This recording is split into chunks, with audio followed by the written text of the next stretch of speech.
Buenas tardes, profesora, compañeras y compañero. Mi grupo está conformado por Nayeli Romero, Gilson Valdivieso, Ginger Tandazo, Emily Honores y quien les habla, Adriana Revilla. Nuestro tema a exponer es el método experimental. Según Buise, existen tres influencias en el método experimental: los pensamientos filosóficos que dominaban en el siglo XIX, tales como el pragmatismo, el sociologismo, el positivismo y el experimentalismo, la evolución de la psicología tradicional y el desarrollo del método experimental. Fue otro autor, Dewey, quien aplicó el pragmatismo a las ciencias sociales, dando así origen al experimentalismo, que se basaba en la experiencia y la práctica e influyendo de manera importante en los fenómenos educativos. Los principios del método de la experimentación expuestos por Claude Bernard son: el científico se somete a los hechos a los cuales tienen que sacrificar la teoría por muy brillante que sea. La investigación experimental se basa en el determinismo de los fenómenos, que se tendrán que repartir en las mismas condiciones hasta que entre ellos se puedan establecer relaciones constantes. La ciencia es ajena a cuestiones epistemológicas, puesto que no se pueden comprobar experimentalmente. Las hipótesis se contrastan decisivamente con las contrapruebas. Cabe destacar la existencia de dos tendencias,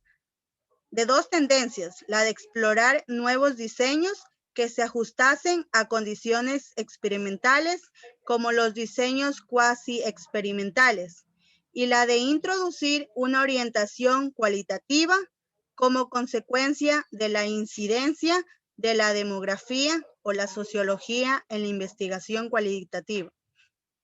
La introducción del ordenador supuso una revolución metodológica que permitió desarrollos estadísticos y técnicos, ya que permitía no solo hacer el análisis complejo de datos, sino formar también bases de datos que permitían generalizar estudios.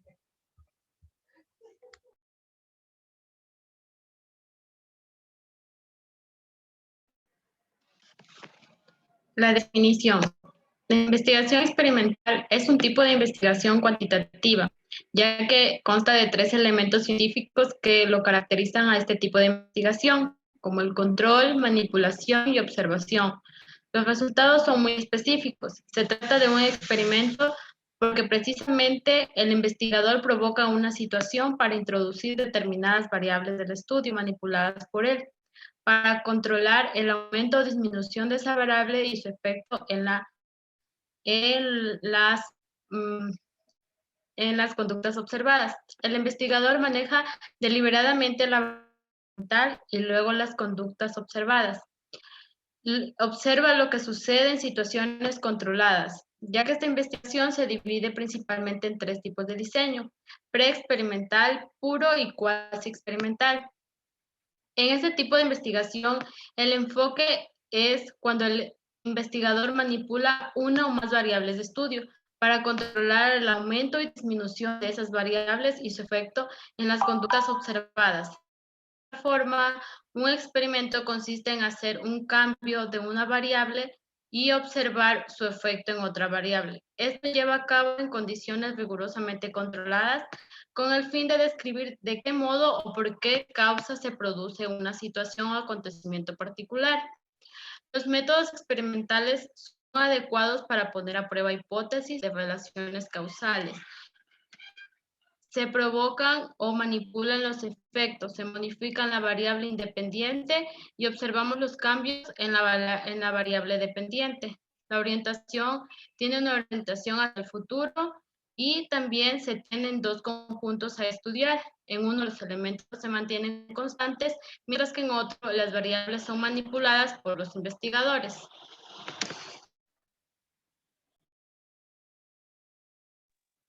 Las características. Como primera característica tenemos a la equivalencia estadística de sujetos en diversos grupos normalmente formados al azar.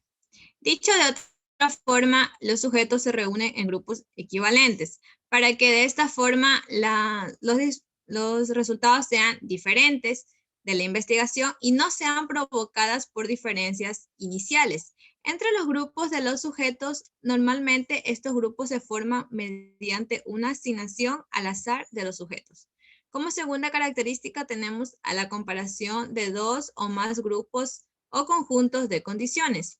Es necesario que haya un mínimo de dos grupos de sujetos para establecer comparaciones entre ellos, ya que un experimento no se puede llevar a cabo con un único grupo y la única condición es que sea experimental. Como tercera característica tenemos a la manipulación directa de una variable independiente. Como ya hemos dicho, un experimento consiste en manipular variables independientes para observar su efecto en las variables dependientes. Por ello, es una de las características más distintivas del enfoque experimental. La variable independiente se manipula en forma de diferentes valores o condiciones que el experimentador le asigna, de diferentes valores o condiciones que el experimentador asigna. Dicha asignación por parte del investigador es muy importante que ocurra, pues de lo contrario no puede considerarse un experimento real. Como cuarta característica tenemos la medición de variables dependientes, donde deben poder asignarse valores numéricos a las variables dependientes. Si el resultado de la investigación no puede ser medido ni cuantificado de este modo, difícilmente hablaremos de una investigación experimental. También tenemos el uso de estadística inferencial. Esta nos permite hacer generalizaciones a partir de muestras de sujetos analizados. Y por último tenemos lo que es el diseño que permite el control máximo de variables extrañas, donde de esta manera nos aseguramos que este tipo de variable no influyen en la variable dependiente. Así influyen, lo hacen de un modo homogéneo en todo grupo. De este modo los resultados no son interferidos por variables extrañas. También tenemos los procesos que se basan en el método de experimentación, las cuales son delimitar y definir el objetivo de la investigación o problema, la cual consiste en determinar claramente los objetivos del experimento y las preguntas que se haya a responder. Dicho problema está relacionado con la variable dependiente. Las preguntas planteadas deben poder resolverse con la aplicación de un proceso experimental y se toma en cuenta la bibliografía existente, la región en que le interesan los resultados, el equipo disponible y su precisión y en tiempo de dinero disponible. Luego tenemos plantear el problema sobre una hipótesis de trabajo. Es una respuesta conjetural. El problema, dicho de otro modo, es la anticipación del resultado posible de la investigación experimental. Para hacerlo, se debe de tener la certeza de qué tipo de trabajo se va a realizar y si se trata de verificar una hipótesis, una ley o un modelo. No hace falta plantear una hipótesis de trabajo si el trabajo es completamente de extensión o de otro. Es posible que se pueda usar la hipótesis del trabajo original o hacer alguna pequeña modificación. Si el problema por investigar es nuevo, entonces sí es necesario plantear la hipótesis de trabajo. Toda investigación comienza con una suposición, una presentación o una idea de cómo puede ocurrir un fenómeno. Luego está elaborar el diseño experimental. Ya conocida la naturaleza del problema, si es de investigación, ampliación o confirmación, la precisión deseada, el equipo adecuado y planteada la hipótesis de trabajo. Se debe analizar si la respuesta a nuestro problema va a ser la interpretación de una gráfica, un valor o una relación empírica. Esto nos señalará el procedimiento experimental, es decir, cómo medir, en qué orden y qué precauciones tomar al hacerlo. Incluye diversos subprocesos, describe con detalle qué se debe hacer y cómo realizarlo, como por ejemplo la asignación de sujetos a los diferentes grupos experimentales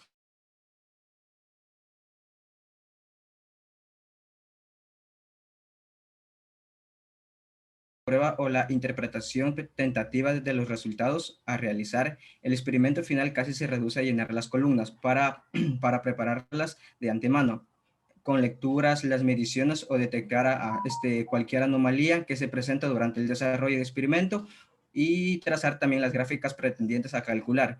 entre los valores que darán respuesta al problema. La predicción permite también planear un experimento bajo condiciones controladas, cuya realización proporciona medidas y datos que son registrados. La descripción exacta de cada experimento hace lo posible para reducirlo y obtener los mismos resultados.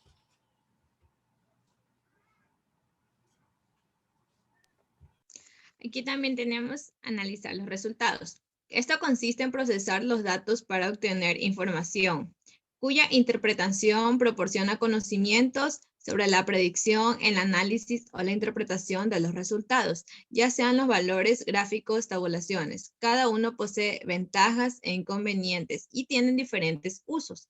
Y por ello, a la hora de elegir un instrumento, el investigador debe tener en cuenta su validez y fiabilidad. Debe contestar lo más claramente posible la o las preguntas planteadas por el problema. Y por último tenemos obtener conclusiones. El análisis de resultados permite concluir ya sea la verdad o la falsedad de la hipótesis por haber sido experimentalmente comprobada. La predicción o no, ya logrados los resultados del experimento, el investigador debe aplicar su criterio científico para aceptar o rechazar una hipótesis o una ley. También es posible que haga alguna conjetura acerca de un modelo o que proponga la creación de otro nuevo, lo que lo conducirá a un nuevo problema. En conclusión, la investigación experimental se presenta mediante la manipulación de una variable experimental no comprobada en condiciones rigurosas controladas con el fin de describir de qué un modo o por qué causa se produce una situación o acontecimiento particular. Su diferencia son los otros tipos de investigación. Es que el objetivo de estudio y su tratamiento depende completamente del investigador. Es importante para una investigación experimental establecer la causa y el efecto de un fenómeno, lo que significa que debe de ser claro en los efectos observados de un experimento que se deben a la causa. Gracias.